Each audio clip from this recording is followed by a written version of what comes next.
Hello, San Francisco, and welcome once again to the Angelic Troublemakers. I'm your host, Alan Jones, and on today's program, I have a secret, but don't tell anybody. As I have been doing for the last several years, I have been fighting to keep the Warriors in Oakland. And by me doing this effort, there's a method to my madness, and I'm going to share it with you.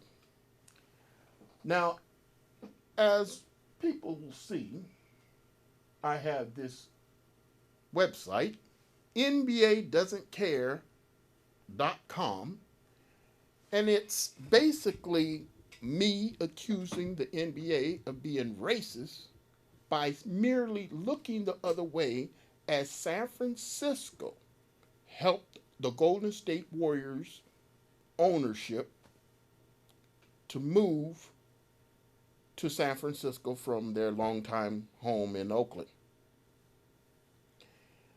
And in my quest to stop it, oh, everybody powerful has done the right things to keep me from getting my message across. But I'm not uh, dissuaded from their efforts. But I must say, when I say that I am determined to keep the Golden State Warriors in Oakland, there's a twofold reason. Number one, I do not believe that neighbors should treat one another the way San Francisco has treated Oakland, its neighbor, in accepting the wishes or helping the wishes of the ownership of the Golden State Warriors to make a quick buck. Now, when I have this website and it details my argument, if you notice, it says why I left my heart in Oakland. Mainly because of what San Francisco is doing. But if I click on my hood robin, you'll see the ugly guy there. And I'm basically describing how what the Golden State Warriors did with the help of San Francisco City Hall was a pure act of robbing the hood of our neighbor. You've heard of Robin Hood. Well, I'm saying that this is the reverse, where the mythical story of Robin Hood was Robin Hood and his merry men stole from the rich to give to the poor. I'm saying my argument is San Francisco co-conspirators in stealing from the poor to give to the rich. If you look at my website and you click on the mission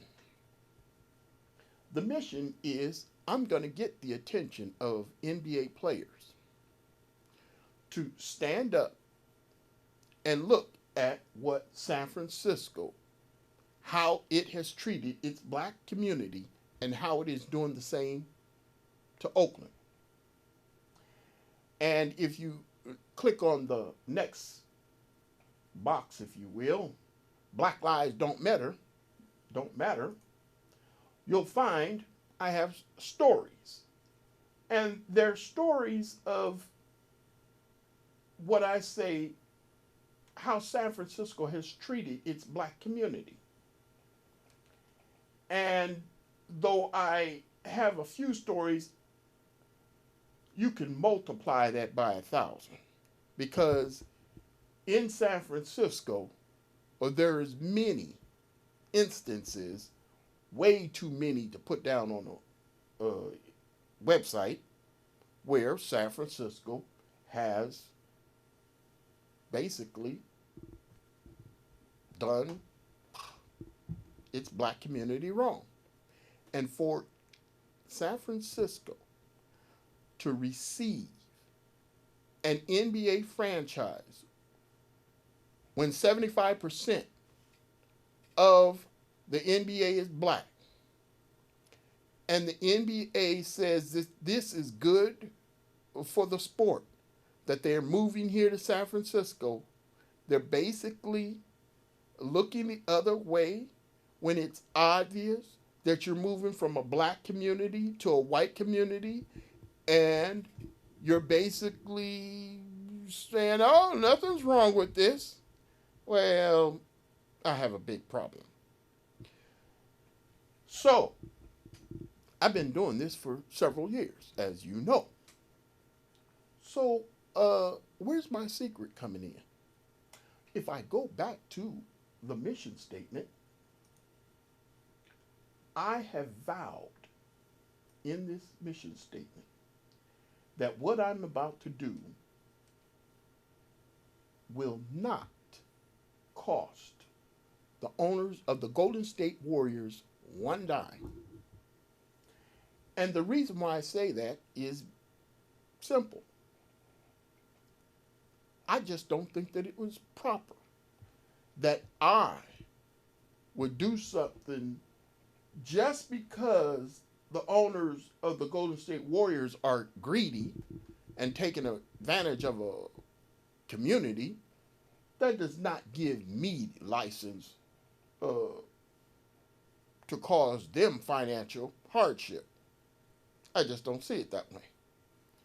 But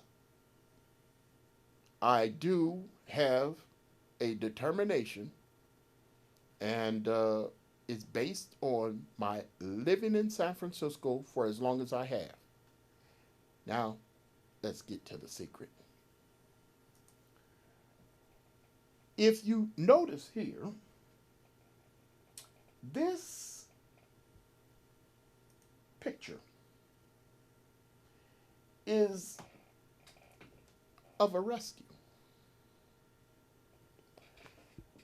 Last year, 12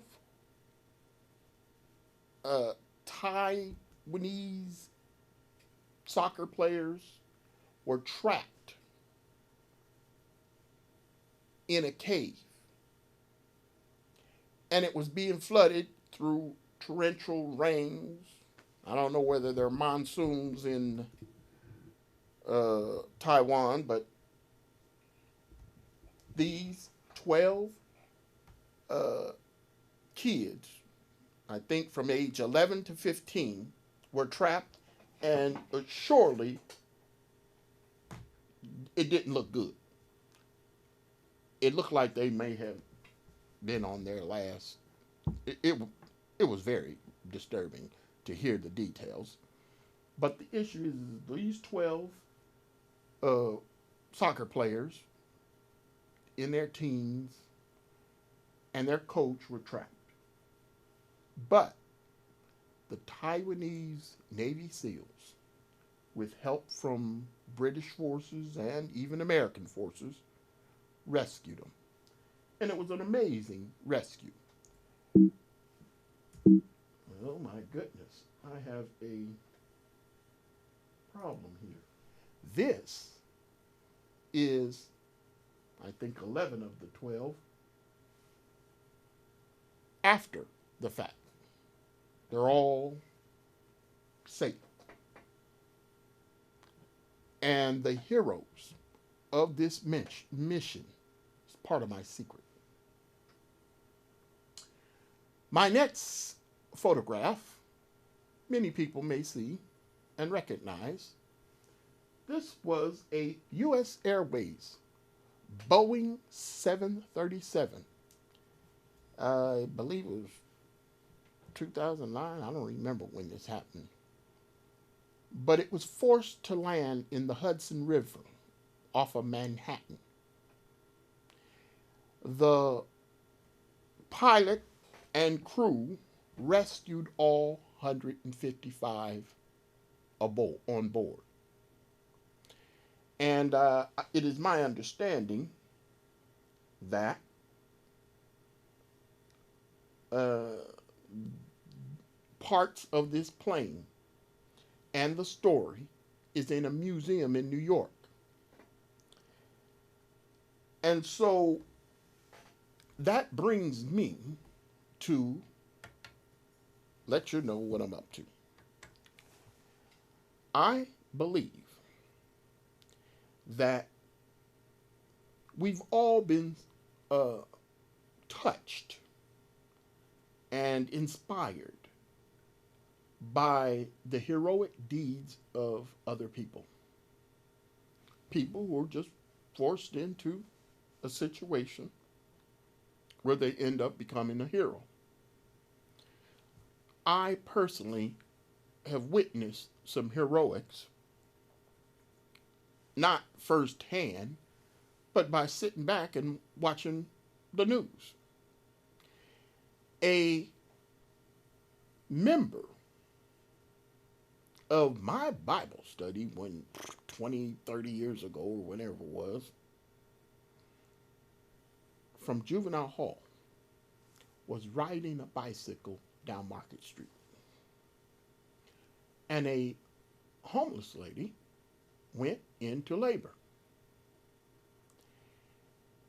He jumped off his bike and helped deliver the baby. Now, a lot of people don't know this, but this gentleman had tragedy in his own family. But God knew who he can call on in a situation where a hero was needed. And this man helped deliver this baby. Now, I think it was 2015 whenever this happened, I'm not sure. And before that, this friend of mine, he had a tragedy in his own personal life. I won't go into that, but there's many people who are heroes. And I believe that heroes need a home of their own, a Hall of Fame of heroes. And my personal life, I have been inspired by the heroics of my father based on his wisdom. Wisdom is a hero. It has been a hero to me. So how am I bringing all of this together? Well, let me go a little further. There was a situation where a lady, I heard this story out of Florida many years ago. She was driving down the street and she had come up on somebody, a lady in a car, had came up past her, and apparently she wasn't moving fast enough or whatever the case may be, that caused this lady who passed her, flipped her off and zoomed on by her. Well, down the road, she realized that that same car was now turned on its side and on fire. Jumped into action. Remember, this woman, same woman, flipped her off. What did she do? She pulled the woman and her little child to safety out of a burning car. Now, that type of heroics, and you have stories of your own where you have heard of great heroic stories, where people have just in the right place at the right time and they went on and did what was natural. But then there's bringing it back home here. In San Francisco in 1975, I've told the story before. A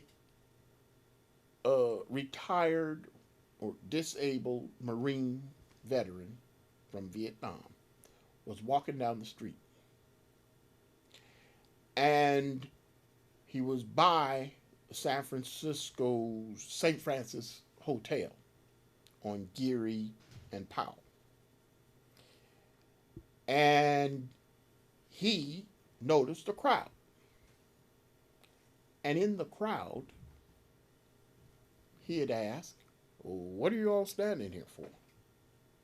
And somebody rudely said to him that it was the President of the United States.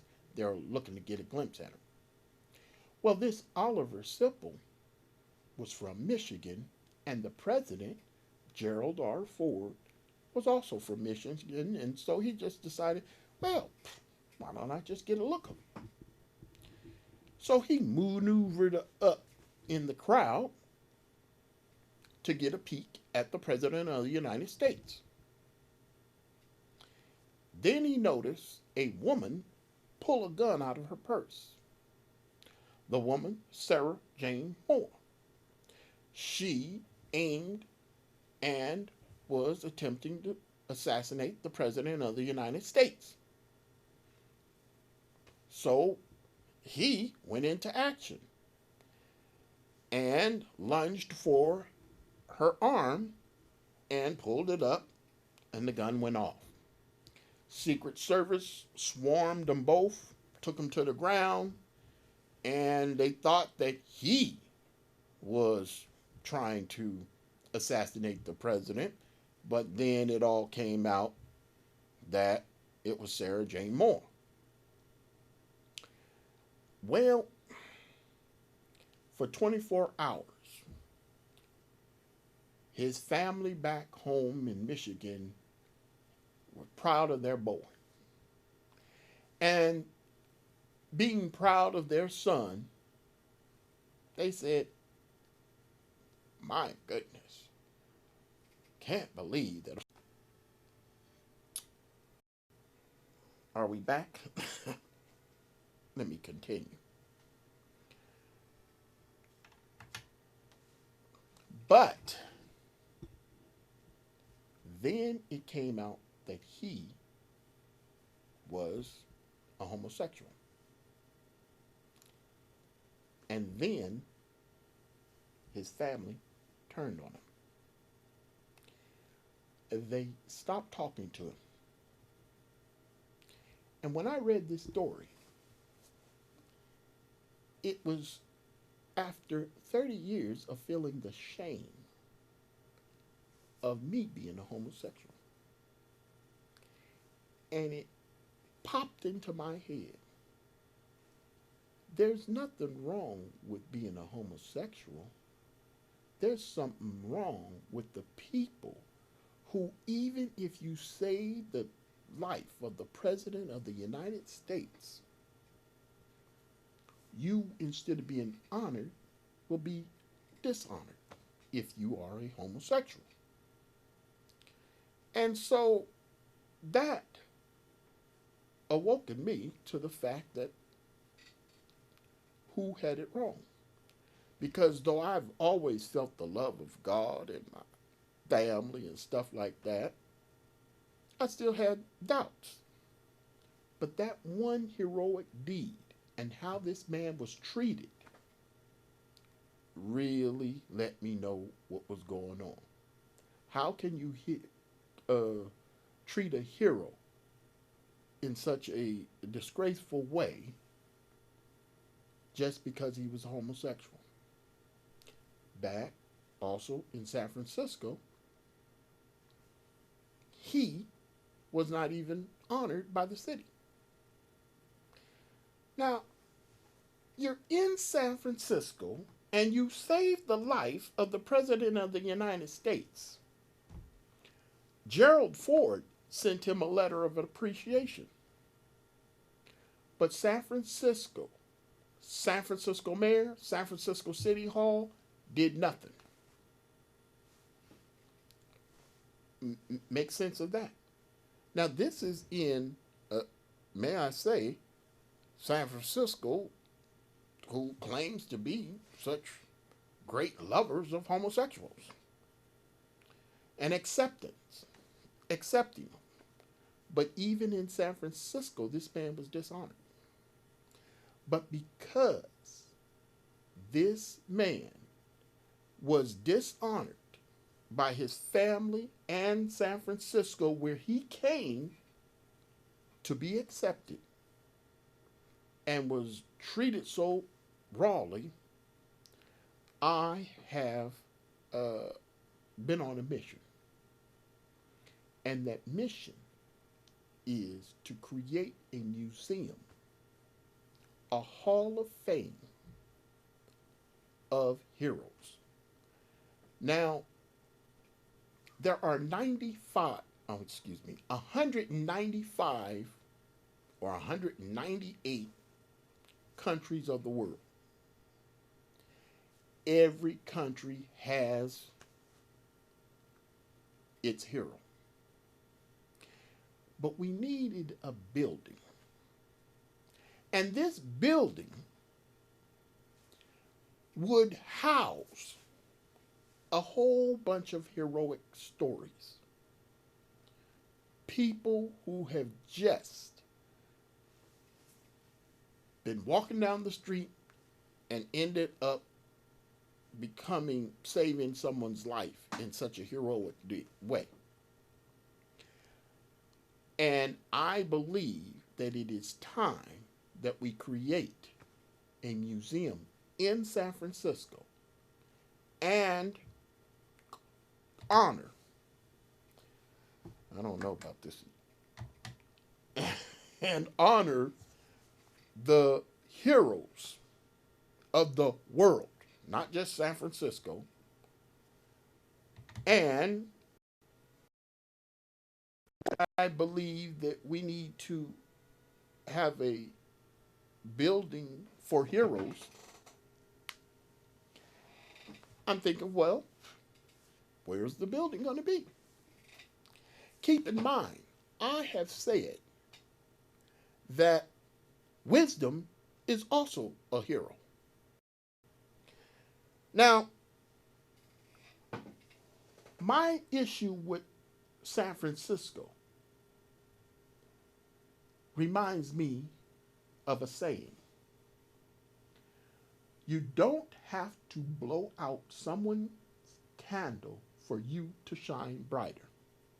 That is what San Francisco is doing when it is trying to take from its neighbor Oakland. And by taking from its neighbor Oakland just to make it look better, I just don't think that that's right. I've come up with the saying that a world-class city helps its neighbor. It does not help itself to its neighbor's jewels. And I'm trying to prevent San Francisco from doing what it's doing to Oakland. Yes, I know that the Golden State Warriors' new arena, Chase Center, is near complete. I know that they have plans to have concerts in there beginning in September. We're in June right now. I'm aware of that. I'm aware of the fact that the building costs $1.4 billion. I'm also aware of the fact that the Warriors ownership is bragging about the fact that it has already sold $2 billion in tickets. I'm aware of all of these things. I just read last week where the COO, I believe, the president of the Golden State Warriors, Rick Welts, is working with the San Francisco Museum of Modern Art to do artwork in that building. I'm aware of all of these things. I'm also aware of the fact that in San Francisco Bay Area, there are at least 75 billionaires. And I believe that these 75 billionaires, when called on, will pitch in to help make a museum to honor heroes, a Heroes Hall of Fame, happen in San Francisco. And why am I looking at Chase Center? Because I believe that the NBA, based on my pressing the issue, will eventually investigate the racism of San Francisco. And the NBA players are going to be so outraged of what they find, they're going to say, we can't play in this building. I know it's a tall task, and I have a lot of work to do, but I'm determined. And I'm saying that my secret has been with me for quite some time, and I'm only revealing it because people do not believe that I believe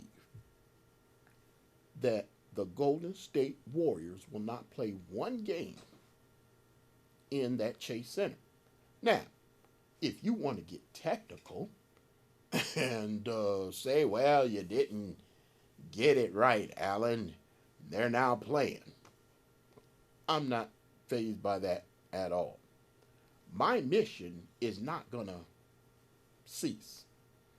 I'm going to always press the NBA to let them know what they're doing is not right.